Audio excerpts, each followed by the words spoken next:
โอ้ยได้แต่คอยทางพี่น้องเลย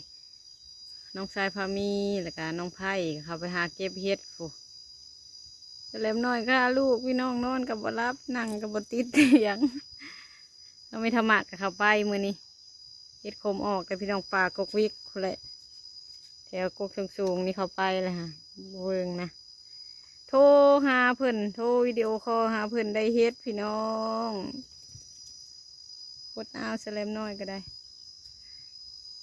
ปุ่มก็มีเซมอยมีพายุโอ้ยได้แต่คอยทางพี่น้องเลย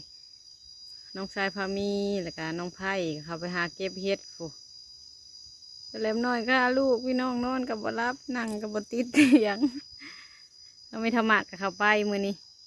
เฮ็ดโคมออกแต่พี่น้องปลากกวิกคุแหละแถวกกสูงๆนี่เขาไปเลยฮะเวิงนะโทรหาเพิ่นโทรวิดีโอคอลหาเพิ่นได้เฮ็ดพี่น้อง